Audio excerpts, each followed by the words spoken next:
Tuzla, Bosnia, 1993. A teenage girl counts to herself while she laces up her sneakers. She's not playing games. She's timing the silence between mortar rounds.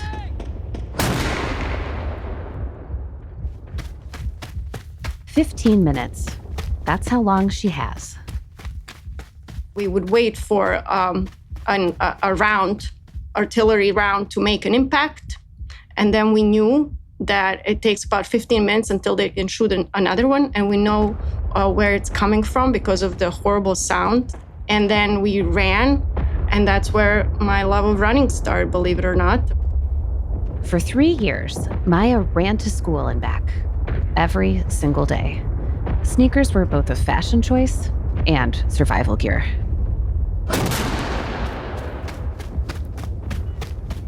A shrapnel this big hit my bed about 10 inches above my pillow, above my head. In 1993, the morning of Ramadan, we were attacked. And now I survived because, we lived for so long under these conditions.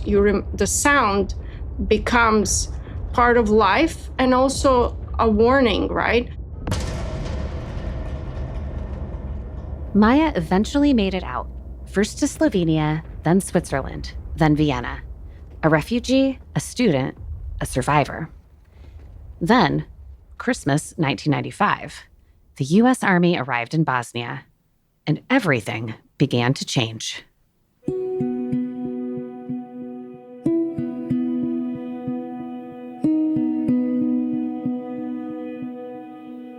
We were very excited about the U.S. soldiers coming.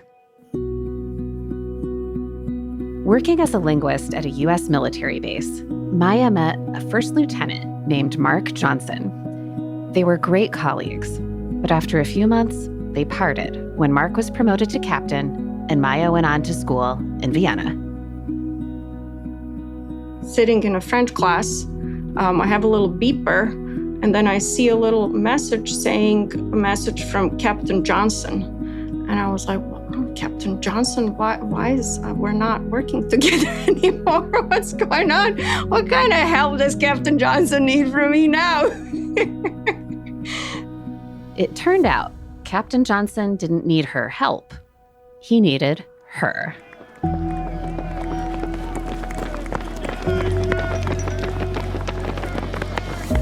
Today, Maya Johnson is an Army wife and mother. Mark and Maya have 2 children who are serving. One is a government lawyer and one as first lieutenant in the United States Army.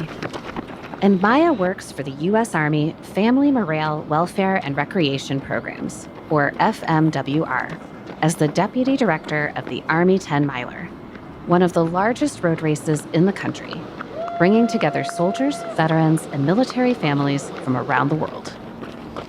If you're doing something that's much higher than just earning a paycheck, if you will, employment at MWR and Army, that's a service, and it's definitely a calling that's higher than yourself. I often joke our MWR logos are little red, white, and blue circles, and I tell people I don't have blood cells, I have little MWR logos. Today, our co-hosts sit down with Maya Johnson to discuss her story, from running between mortar rounds in Bosnia to organizing one of the Army's most beloved running traditions. Maya Johnson learned how to thrive and now helps others do the same.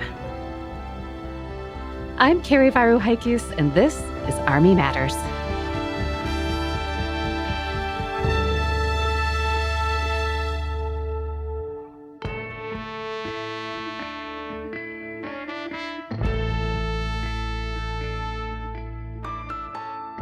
Hello, everyone, and welcome to another episode of Army Matters.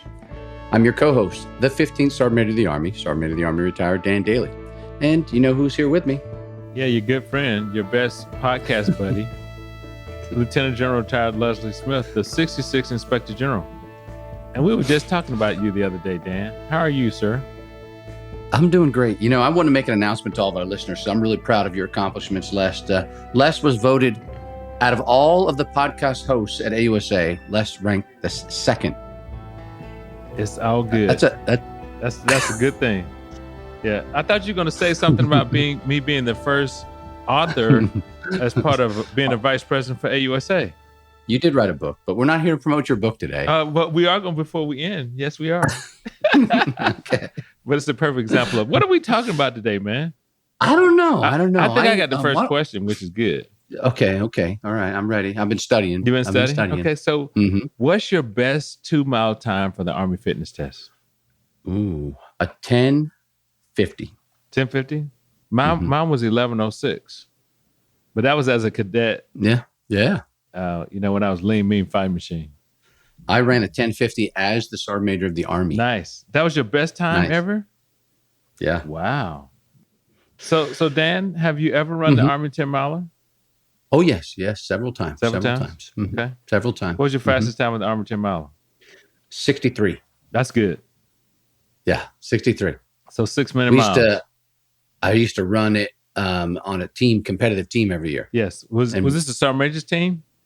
It was. We won 4 years in a row. I know. I heard. And I used to talk a lot of junk about it too. We still do. Yeah, I know. It's all good. Yeah, we still do. How about you? Do you run the 10 mile? I've run it, but it wasn't in 63. No. What was your best time? Ballpark it for us. You know what I'm saying? An hour and something. Hour and something. Something I don't remember. I'm just glad I finished it. But I like the race. So it's So yeah, I mean the Army 10 miler is not till October. Why are we talking about this? You know why?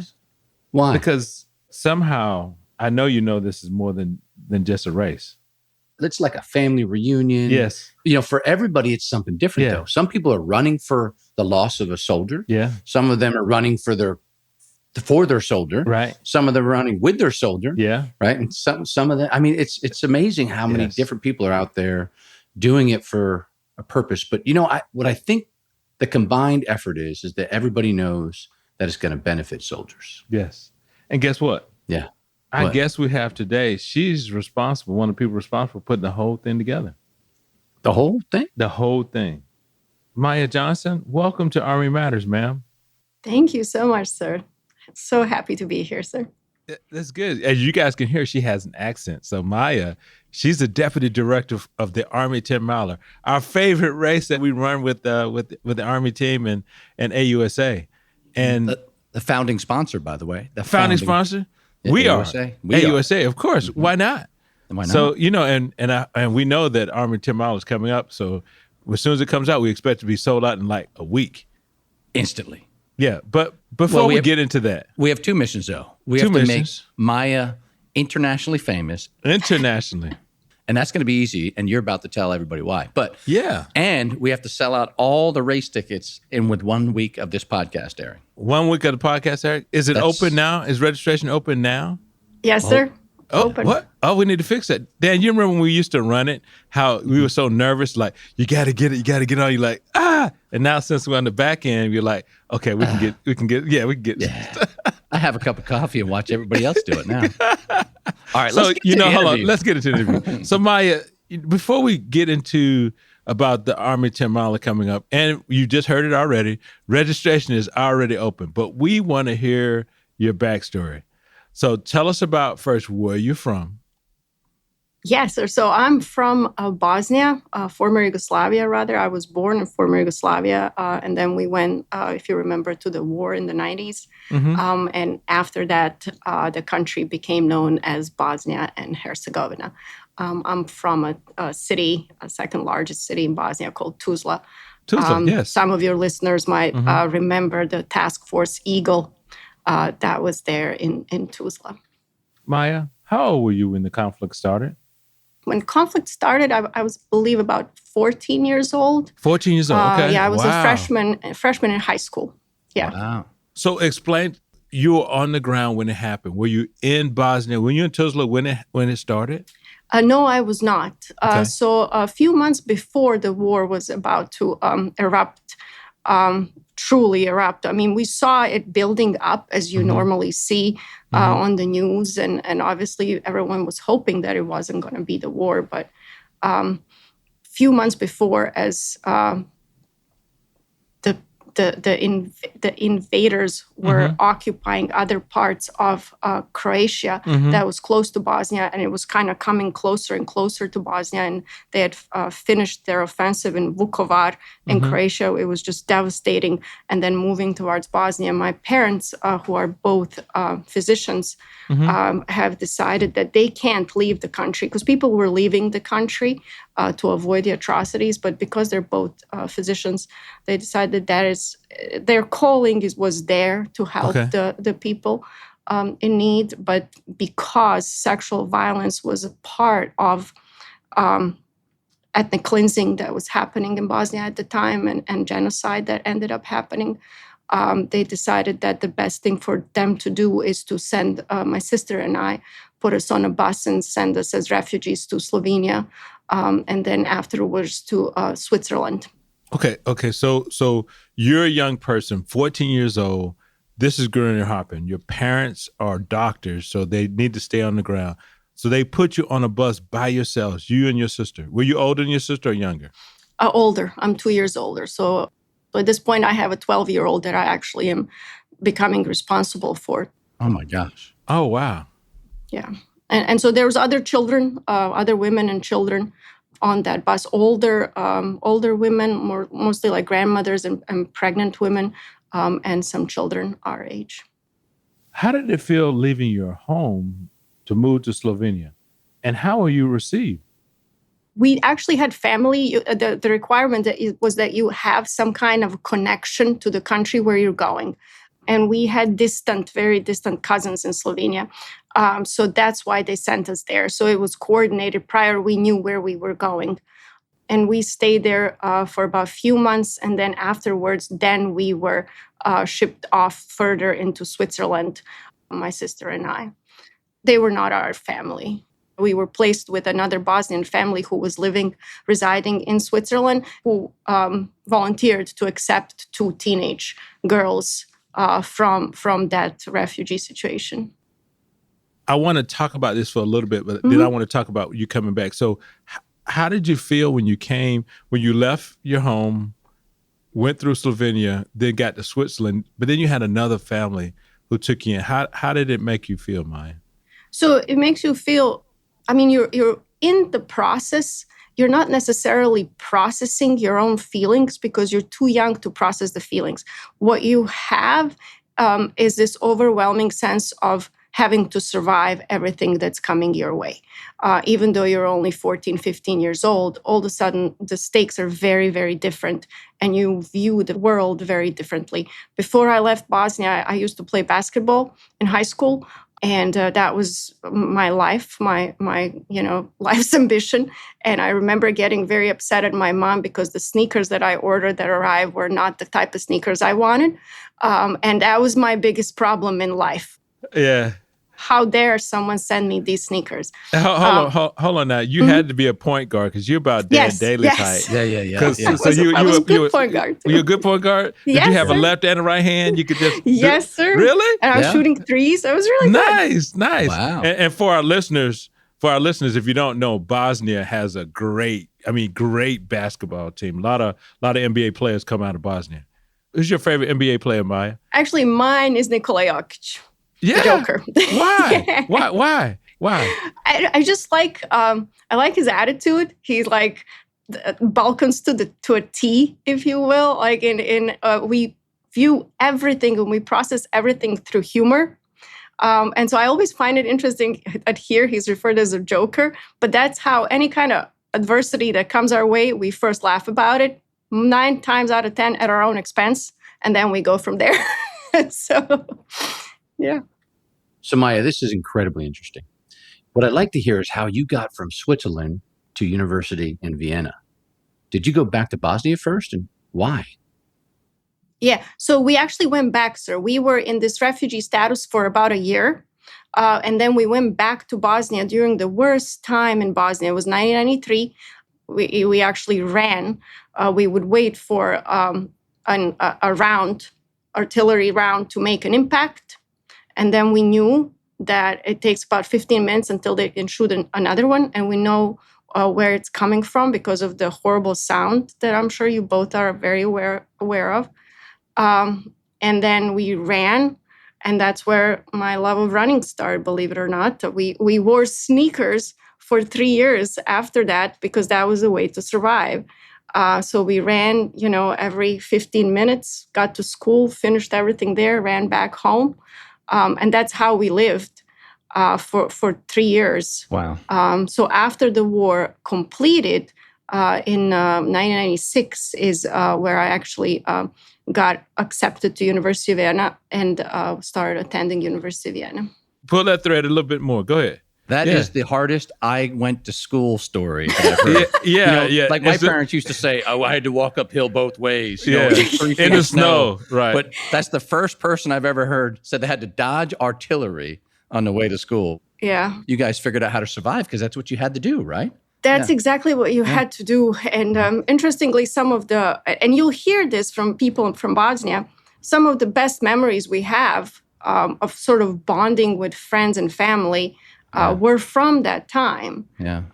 But also some of the absolute worst. I remember experiencing a complete loss of a feeling of safety and security when a shrapnel this big hit my bed about 10 inches above my pillow, above my head.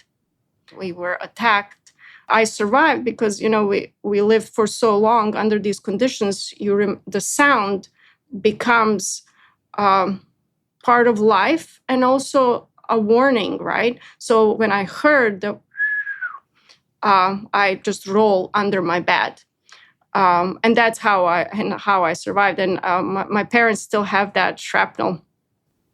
So Maya, why did you decide to go back? Why did your parents decide to bring you back? Well, patriotic, and wanted to make sure that the family is intact. My sister was having difficulty during that time because she was younger. So then, Maya, you go off to Vienna, right? Can you tell us about that? Applied to University of Vienna. I had good grades in high school, or good enough grades to get accepted to the school there. It's called Hauptuni Wien. It's the main university, and it is the faculty of English and journalism. That's what I started to go to school for there, and I was taking classes. I already knew some German, and then in addition, I took German classes, continued to take German classes while I was there to learn how to really be fluent and write really well, which is required for university level education. That's pretty cool. So you graduate from Vienna. How did you get from the university and then going back to Bosnia as a linguist? So it's very expensive to live in Vienna. And I did have a language scholarship, but still, it's the most expensive city to live in the world. And it is gorgeous. So in order to support myself, I would come back home to work as a linguist. I started working as a linguist for the Army at Tuzla, Maine, actually at the air base there, right before I went to Vienna. And that was the U.S. Army? The U.S. Army, yes. Okay. Yes, oh, absolutely. Okay. So before you went to school, you were a linguist? Yes. Okay. At that time, I worked for MTV News with Tabitha Soren. And we were actually positioned outside. It was a Christmas 1995. We were positioned outside in little news shacks, waiting for the switch when the U.S. soldiers will arrive and the UN soldiers will leave. And UN soldiers at that time in Bosnia did not have a very good reputation. They had different rules of engagement and weren't viewed as very effective, at least by the Bosnians at that time. So we were very excited about the U.S. soldiers coming. Yeah. And so, Maya, and you met a very special U.S. soldier during that time, didn't you? I did. Absolutely. Tell us that story. Tell us the story. So it was actually 97, I believe, when Mark and I met. We were both working at base. He was in charge of security there, and he was a first lieutenant. I was working with the PSYOPs team there. He was an intel officer there. And so I started working with him, and that's how we met. And we became very, very good friends. And then I had to go back to school after 2 months. I had to go back to Vienna. He deployed to Bosnia from Würzburg, Germany. So he had to go back to Würzburg. I had to go back to Vienna. And so there I am, sitting in a French class. I have a little beeper, and then I see a little message saying a message from Captain Johnson. And I was like, well, Captain Johnson, why is we're not working together anymore? What's going on? What kind of help does Captain Johnson need from me now?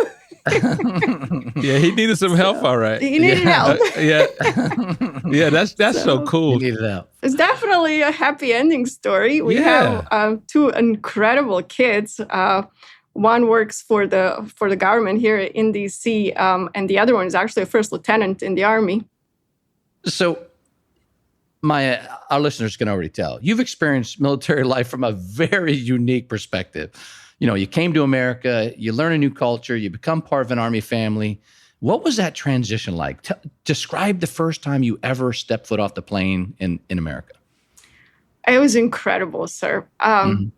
So first you go through like a battery of different tests, you know, as because we got married in Europe. So we're now moving in not as on a fiance visa, but actually we're married.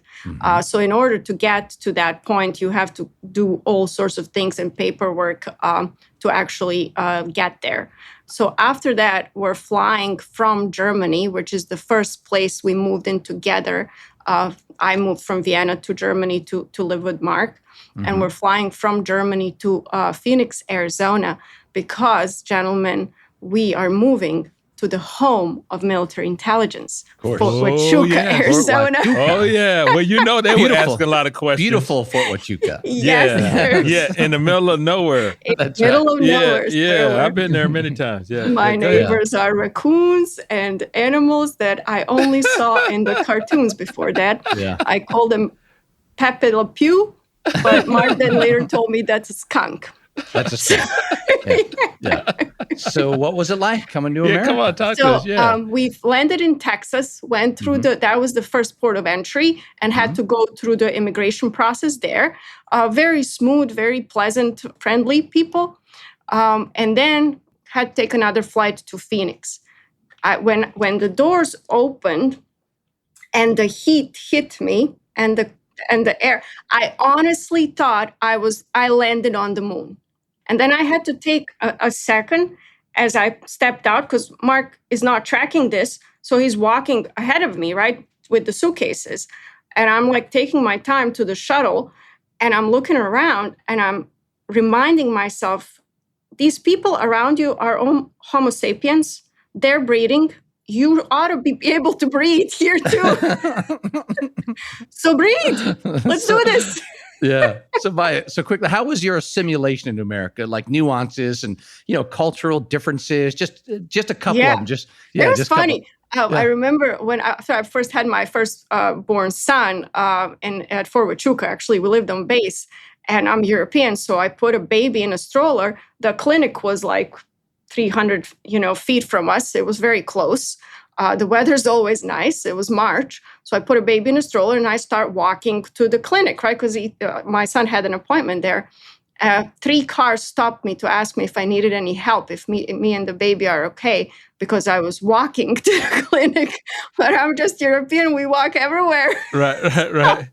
They're like, what's wrong with you? Yeah, but they were genuinely concerned because, here I am with the little baby. It's probably 100 degrees out there. And it was just unusual to them. For me, it was like a most normal thing on the planet. Yeah. Yeah. Talk to us about some language nuances. Give us, like we were just talking about chewing the fat. Give us some other language nuances that surprised you when you first came to America. Oh, gosh. What was the hardest thing? Ordering in fast food restaurants. And you're on the spot immediately. You have to know what you want, how you want it. And then you have to follow the lingo, double size, this, that. So that was hard. That was much harder because I started going back to school right away. Thankfully, Army has, places for you to go to school wherever you are. All you have to do is apply yourself.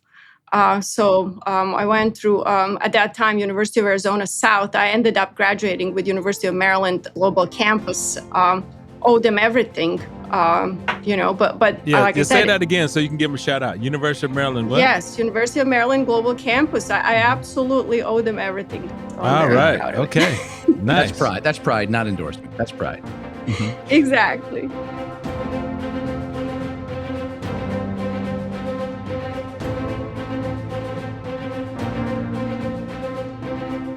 As America celebrates 250 years of service, sacrifice, and freedom, join thousands of participants from around the world in the Army 10 Milers Run 250 Miles for America Challenge. Whether you run, walk, hike, ruck, bike, or complete your favorite workout, every mile brings you closer to honoring our nation's milestone birthday and the soldiers, veterans, and families who have defended it for generations. Complete 250 miles by the Army 10 Miler Race Day on October 11th and earn an exclusive commemorative finisher coin. Register today for the challenge and the 42nd Army 10 Miler at www.army10miler.com. That's army10miler.com. Every mile counts. Every mile honors America. Hello, everyone. Welcome back to Army Matters. So, Maya, tell us what you do now. Explain what the Army Family Morale, Welfare, and Recreation Program is, and how are you involved? So, U.S. Army MWR, Morale, Welfare, and Recreation, or most recently FMWR, Family and Morale, Welfare, and Recreation. To me, that organization is basically everything. They gave me my first job as a military spouse, and I started working with them in 2004 at Fort Benning as a sponsorship manager. They essentially taught me everything I know. And our MWR provides services to soldiers and their families and supports business operations of the Army. We run golf courses, clubs, different gyms, facilities, child and youth services, facilities, and various special events around the Army. And the auto skills facilities Auto skills, we yes, use all sir. the time. Yeah. Libraries, yeah.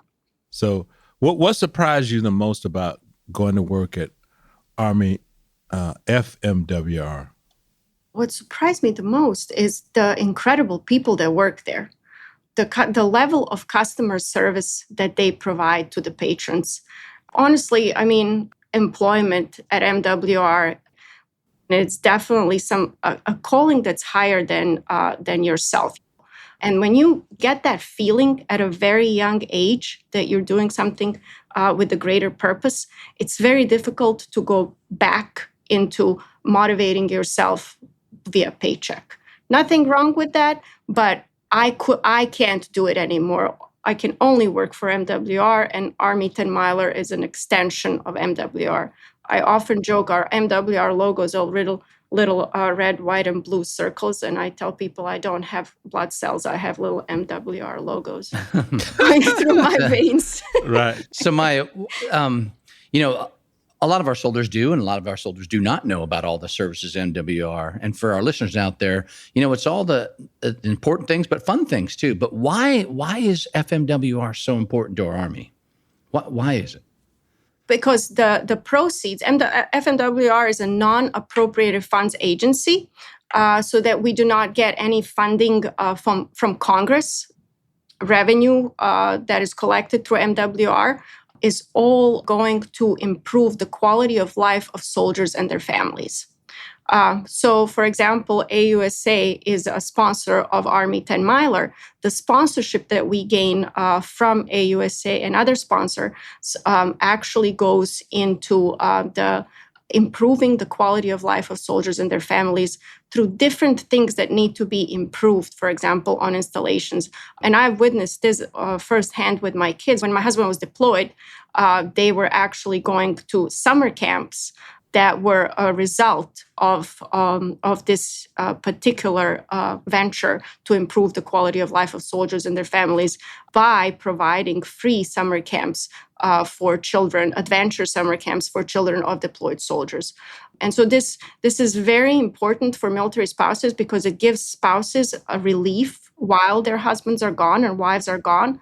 And it also helps the children because they are, at least temporarily distracted from the fact that their dads are not home or their moms are not home, and gives them something to look forward to every day. And I'm immensely grateful to Child and Youth Services for, their services enabled me and allowed me to finish school, to get a job, to learn a job, to become incredible at that job. There is no comparison to the quality and level of care. It's the gold standard, yeah. Exactly, the gold standard. Mm-hmm. So let's transition now to the Army 10-miler. And perhaps it's probably the most well-known MWR program, or FMWR program, excuse me. So for those unfamiliar with it, Maya, what makes the Army 10-miler so special? So Army 10-miler is a race that it's an event that's a little different from other MWR events. Army 10-miler is, the way I always see it, is one MWR event that connects the United States Army with the American people. That's our mission at AUSA. Okay. That's what I always say. We are that conduit because less than 1% of American public serves in the Army or has some kind of connection with the Army. And this is an incredible opportunity to run side by side with soldiers, to run side by side with officers and the Army families, and to actually have a soldier hand you a cup of water in your time of need at that mile 8 when you want to give up. But you have a soldier giving you a cup of water and cheering you on and kind of, some of them even jump in and help you. If you're struggling, they'll help and run with you to that finish line. And that's an incredible, opportunity for the public and to American people to kind of embrace their Army and share these very intimate bonding moments with the soldiers and their families. Just tell our listeners, where is it, when is it, and how do they be part of it? So Army 10-miler is at the Pentagon. It's the only race in the world that starts and ends at the Pentagon. That's where our finisher festival is as well. It's 11 October 2026. Registration is on army10miler.com. Registration is open now. And we also have the Run 250 Miles for America Challenge, which is so generously sponsored by General Dynamics. It's giving our runners an opportunity to immerse into the celebrating 250 years of America by running and doing different activities. And every single mile counts. Can I get back credit for that, for 30 years of running, or no? No, sorry. No, sorry, sir. Dan. No, sorry, Dan. Less Yeah, over because we all could do it. So you were just talking about it. You've seen some incredible participant stories over the years. Oh, Which yes. runner's story stands out to you the most? So I'll give you a family runner story. Okay, sure. Because a lot of times, people use Army 10-miler as a family reunion for the military families. And they use it as a way to dedicate a race to some of their family members, loved ones who serve or have served in the military. So I want to say in 2022, and if you remember, that was one year when we actually had a limited race. It was we couldn't have more than 20,000 because of COVID, post-COVID. Because of COVID, exactly. 2 lieutenants graduated from West Point and got married. She deployed with 82nd Airborne, and he came here to D.C. Her dad formed 2 teams on both sides of the family, so they had total of 4 teams. All of the family members came here to D.C., and they all ran to support her during her deployment. Wow. And I believe at that time she was deployed in Afghanistan. Wow. Okay. And I, almost on daily basis, talked to her dad. And as we were, working together to make sure that these teams are put together properly, they know where to go, what to do. it's so much more than running. And it is truly for absolutely everybody. It does not matter what level of runner you are, whether you're a beginner, whether this is your first race ever, or whether this is something that you are just gonna, you'll do it with your family because you're doing it for a higher purpose. But now, it's also a qualifying race too, right? It's an official race? It is, yes. Mhm. Yeah, absolutely. Okay. It is a official certified race, absolutely, yes. So for all those professional runners out there that want to get their time down, they can come to DC and race it, and it would count? Exactly. Yeah. Well, Maya, you brought it up. Tell them about the course. What's the course? So course goes from the Pentagon through Arlington to DC, through actually Georgetown, DC, and then back. And we go by different monuments, the Washington Monument, the Jefferson Memorial. I am totally a selfie runner, so I stop by each one and take selfies. Mm-hmm. Or if you want to, reach your personal best, you just keep on going straight there. But it's a very flat course. It's a very fast course. And it's, like I said, a very interesting, picturesque course as well. So I highly, highly recommend it. And so when you see people, and I've been there, but I want to hear your reaction to this. When you see people finish that race, right? What's the feeling you see in all the people's faces as they cross the line? Tremendous pride. The first thing you see is pride. You see couples run it, or parents and children. It's a relief, but it's also something that is going to stay with you till the rest of your life. And I remember when I finished my first marathon, I compared it to giving birth. Because it's the first thing that goes through your mind is like, oh my God, thank God it's over. But then you forget the pain that it came with because of this incredible little creature that you're holding in your hands. Yeah. That was the feeling that I got after finishing my first marathon is, I want to do another one. This was so amazing. This is so cool. Okay, so how many marathons have you done? I believe I did 4 or 5 marathons, and most of them were here actually in the United States. So Maya, I want one more thing on the Army 10 miler before, because I want to get a good plug in for this too. So the race is not the only event. There's things there for the kids, right? And there's some things that we do before the race. Could you tell our listeners what leads up to the race and then what happens on race day? Other than the race, there's other things that happen. Tell us. Yeah, absolutely. So before race, we start out with this year with the expo.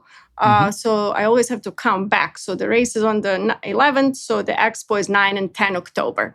The expo is at the St. James flagship fitness facility in Springfield, Virginia. And we do have shuttles that will take people there from the Springfield Metro and from the hotel. And what will they see at the expo? The expo features various sports and fitness vendors, about 80 vendors of all sorts of kinds of, sneakers, fitness equipment, sunglasses. I mean, anything you can possibly imagine that you need. Recovery equipment, massagers. It's a really great opportunity to, even if you're not running the race, to just come and check it out and shop. I believe we're going to have runner clinics this year as well. And we do have an area for the kids to play in while the parents are shopping. So it's a lot of fun, the expo. And that's where they pick up their bibs too, right? That is where they pick up their bibs, yes. So all of the runners actually have to come to the expo to pick up their bibs because you cannot pick up your bib the morning of the race. So expo is critical for the runners, absolutely. Okay, and now what's the next events? There's special stuff the night before the race too, right? There is the pasta dinner, sir. Yeah. Very, very special pasta dinner for the Army 10 miler runners. And tell us, our listeners, where is it and how do they get tickets to that dinner? So they can purchase tickets during registration or they can just go on Army 10 miler website on our shop link.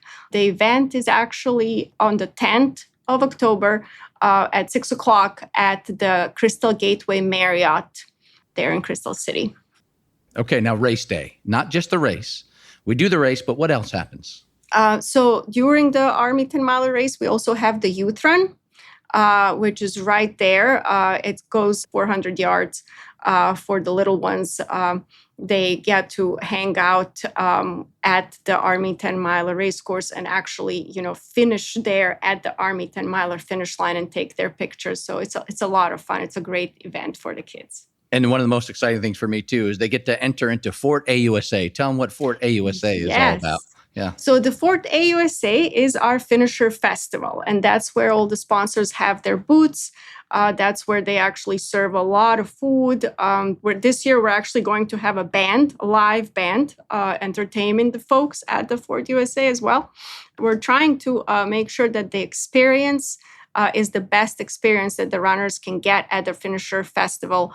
And we are introducing the DJs and the band, because every runner, when they wake up, you still have to find that courage that morning of the race, regardless of whether it's hot, cold, snowing, raining. You need that internal courage to actually get out of the house and go to that race. And our job as race organizers is to make sure that that is the best day of your life. It's a day of family fun. I mean, everybody can come, right? I mean, you don't have to run to That's go correct. to the... Yeah, excellent.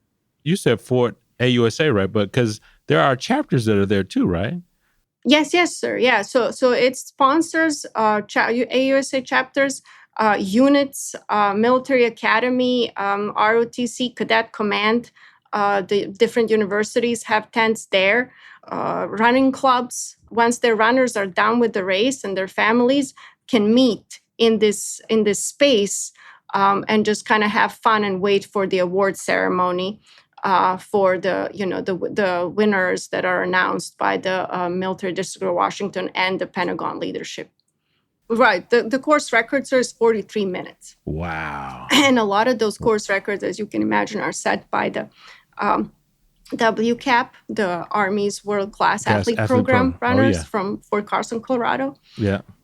So most importantly, this event raises a lot of money to help soldiers and families across the world. About $16 million has been generated. So inspire our listeners out there who have never been to an Army 10-miler race. Inspire them to sign up and register, and tell them one more time how they can do that. Sir, thank you for saying that. Registration is on army10miler.com. This race would not be possible without runners who buy the registration, step one, without volunteers who make it cost effective by volunteering their time, and without sponsors who give, who invest in Army 10-miler brand. There is a higher purpose for Army 10-miler, and that is the improved quality of life of soldiers and their families. There is no higher honor for me personally than to continue to serve the Army that has given so much to me, and the country that has given so much to me. I am forever in debt to them. They truly gave me my childhood back. To be here for the 250th anniversary of this incredible country is an honor and a privilege. Without Army and without United States of America, I don't know where I would be. So I'm just immensely grateful. Yeah. So, ladies and gentlemen, Maya Johnson, a mother, a spouse, and 100% an ambassador for FMWR and our Army, and most importantly, our nation. Thank you for your incredible story today. I know this is going to be well received by our listeners. Well, thank you, Maya. And I truly appreciate both of your service.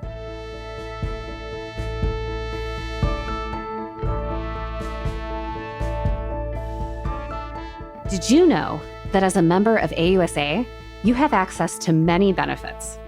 From car rental to entertainment discounts, the opportunities are ample. Visit us online at ausa.org/benefits to learn more. To all our listeners, thanks for joining us. Army Matters is brought to you by the Association of the United States Army, the U.S. Army's professional association, member-supported, Army-connected. Visit us at ausa.org for more information or to become a member. Your membership helps AUSA continue to carry out its mission, educate, inform, and connect with the total Army, our industry partners, and supporters of a strong national defense. Today's episode was hosted by Lieutenant General Retired Les Smith and SMA Retired Dan Dailey, and anchor hosted by Carrie Barrow-Heckes. Andy Bosniak is the associate producer and supervising sound editor. Major Ryan Crane is the writer, and Ellen Toner is the content editor. Umzinga Curry is the executive producer. Carrie Barrow-Heckes is the senior producer, and Savannah Campbell-Smith is the producer. Be sure to subscribe to Army Matters wherever you get your podcasts, and please leave a review. As you know, we love seeing stars in the Army, especially if it comes in the form of a 5-star review. AUSA's Army Matters podcast can also be heard on Reach Across America Radio on Monday at 8 p.m. Eastern on the iHeartRadio app, the Odyssey app, and the TuneIn app with the search of the word Wreath. For questions or to provide topic recommendations, email us at podcast@ausa.org. AUSA's Army Matters podcast's primary purpose is to entertain. The podcast does not constitute advice or services. While guests are invited to listen, listeners, please note that you're not being provided professional advice from the podcast or the guest. The views and opinions of our guests do not necessarily reflect the views of AUSA. I'm LaSharon Duncan, hoping you have a great Army day. Hooah!